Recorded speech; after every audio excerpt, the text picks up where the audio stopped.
let's look more closely at the marble machines activity.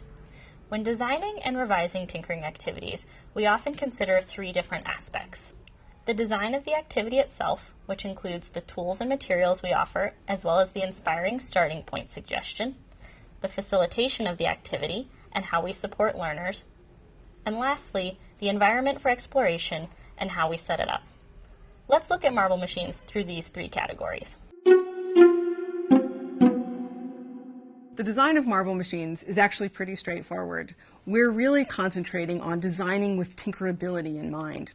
How can we offer an experience to people to engage in this science-rich activity, but really allow the thinking to come from their interactions with the materials? In marble machines, you're working with familiar parts, but really using them in unfamiliar ways. In this case, it's balls and ramps, watching as a marble travels down that space, how it interacts with objects in its way, and really developing the curiosity as you go, the things that you're trying that work and those things that don't work. That's really what this one is all about.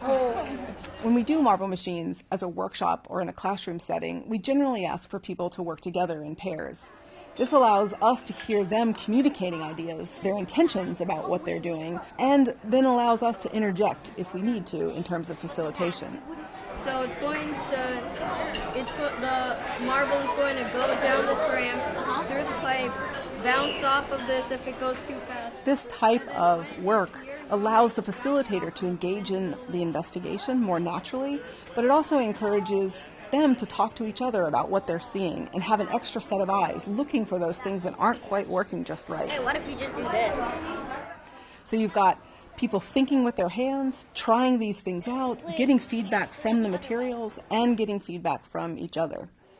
The set of parts that we offer with marble machines are common and familiar things found at a hardware store, but they really allow for unfamiliar uses and unexpected outcomes. It's a system, if you will, these balls and ramps and dowels, and you really have to come up with systematic thinking really on the part of the learner as you're trying to figure these out and put these things together. But part of the charm of this stuff is that it doesn't work so well. It's not overly designed.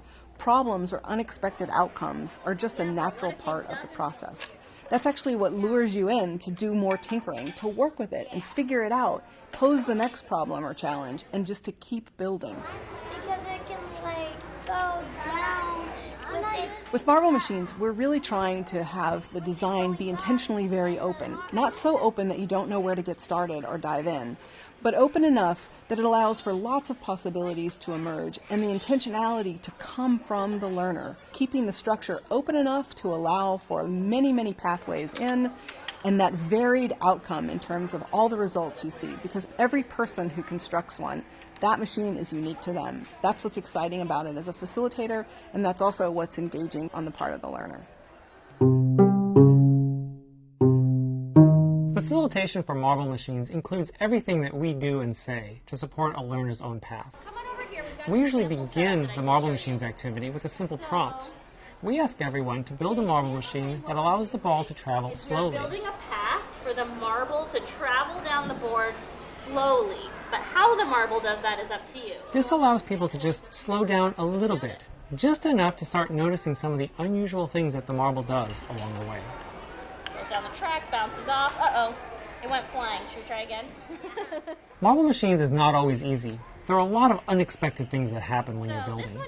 One of the ways that we facilitate this is to carefully watch with the learner when these moments occur.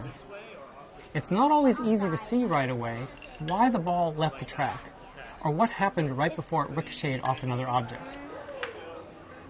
What? It keeps sticking to the tape. Is there a way Helping learners practice making these careful observations about when those moments occur are really important in order to develop solutions for those problems. In marble machines, everybody literally builds a different pathway. What's important as a facilitator is to remember that their pathway of learning and understanding and problem solving may not necessarily be your pathway of solving things. So we often ask facilitators to kind of hold back a little bit and to make some observations about what the learner's trying to do before jumping in and taking over. That way, we can find out a little bit more about what the learner's thinking and maybe discover some new method of solving a problem along the way. An important aspect for facilitating marble machines is to find opportunities for people to share their work with each other.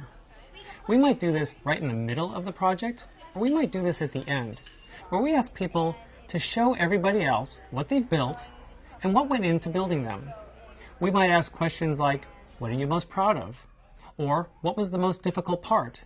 Usually, those two comments are one and the same. Do you have a favorite part of your machine?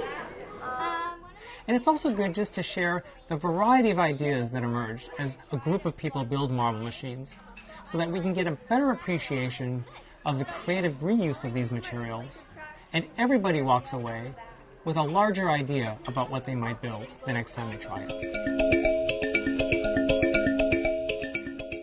Marble machines is a perfect example of how the environmental setup can have a strong impact on a learner's experience.